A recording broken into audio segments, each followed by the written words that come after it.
Alólóńgì ní ti gàjà o, lẹ́gúnlé olóńgì ní ti gàjà o, ojú mi ti tólé, ojú mi ti tóko, ṣẹ́rí nílé àgọ́dọ̀, ojú télé TV ṣó ní kẹ́ máa wò nílé, ojú télé TV, àwọn lèèyàn ṣáńkó, àwọn lèèyàn gbogbo mi ó sì ṣàǹkàrí àgbáyé, ojú télé TV, má yìí kò tiẹ̀.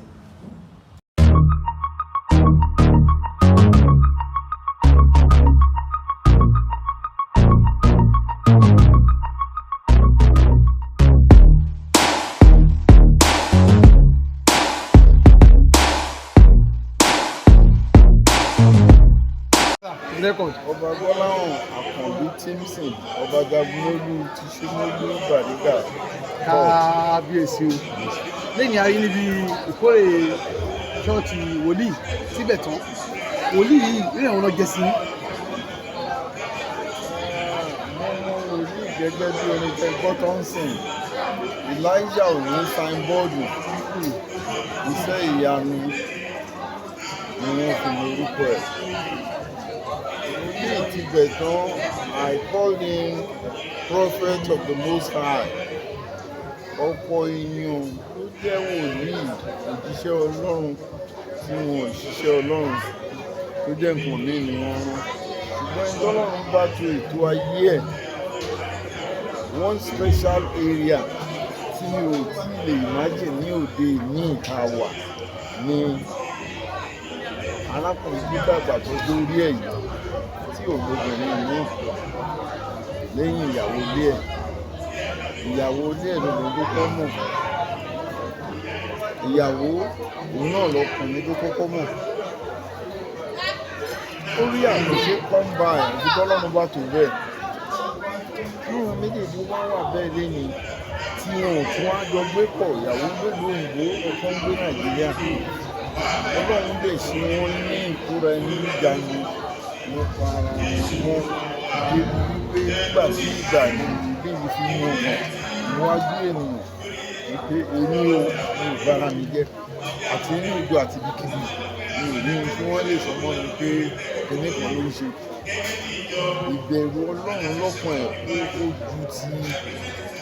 ti èèyàn àbí òjíṣẹ́ Ọlọ́run sì yẹn lọ. Àwọn nǹkan wọ̀nyẹn jẹ́ nǹkan ìyàlẹ́nu pàtàkì. Kéèyàn bá nínú yẹn ó tún yan ọgàn wájú Ọlọ́run, ó ló sìn règún Ọlọ́run pé mi ò ní.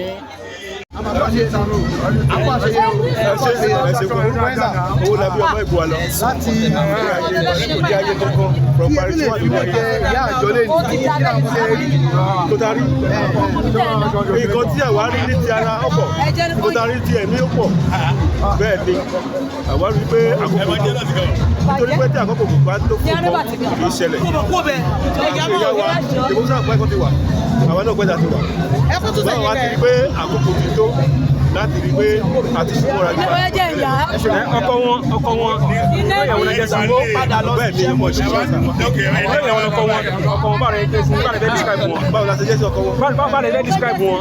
Kí ọkọ wọn undescribable lóye bẹ́ẹ̀ yẹn. Ní òkú yọ ọdún tó lè wọ́n kó tó fẹ́ sọ ní pé àdúgbò lọ́wọ́ Ọlọ́run orí ọ̀fẹ́ Ọlọ́run pọ̀ tí ò ṣe é kà nípa wọn. ṣe lọ́dọọdún nìyẹn. Orúkọ mi ni Evangelist Akọ́lé.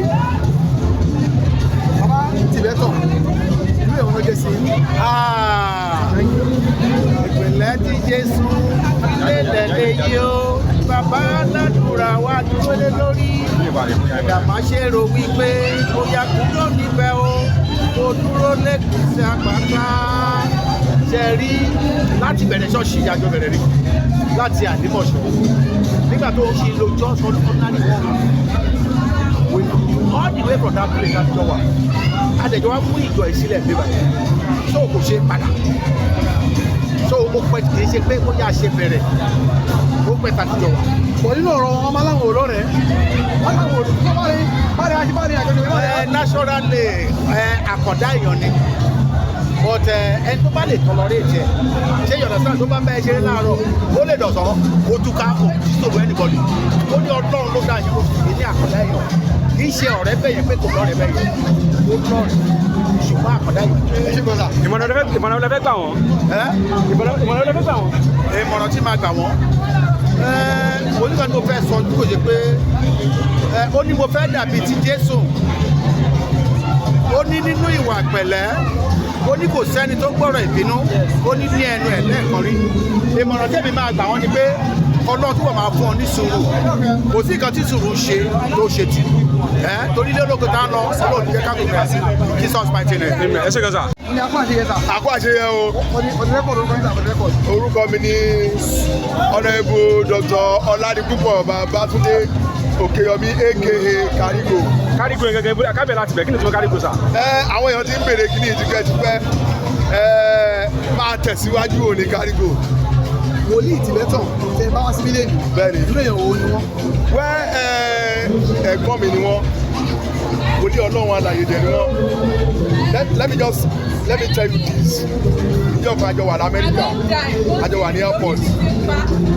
Business class ni wọ́n lò. Business class lèmi lò bọ́ ní ìṣẹ̀mọ́ class wọ́n wà. Bọ̀ kó tó di bí àjọ ọjọ́ kò lé airport ni wọ́n dẹ̀ pè wọ́n 30 minutes. Even more than that, wọ́n ti wà nù plane. Wọ́n ti pa wá. Àṣìwálẹ̀ wọ́n tẹ̀ ti pè wá, wọ́n ti pè wọ́n. So this one is recognized in US, more than in Nigeria. He's a great prophet of God, he's a great man of God. I so much respect him, I honor him so much because he's always on the path of the truth. He never deviates from the word of God. But to say the truth, he's a man of honor, he's a man of God. Mo lẹ́gbọ́n mi lè yàn ẹ́ ló tọ́jú mélòó. Brọ́dà mi ni wọ́n jẹ́. Ó pẹ́ lọ́pọ̀lọpọ̀ ọdún. He's a man of honor. Yes. Hey, thanks for watching this video. Subscribe on our YouTube channel. Subscription is free. You can call us on 0080597807 for your event coverage.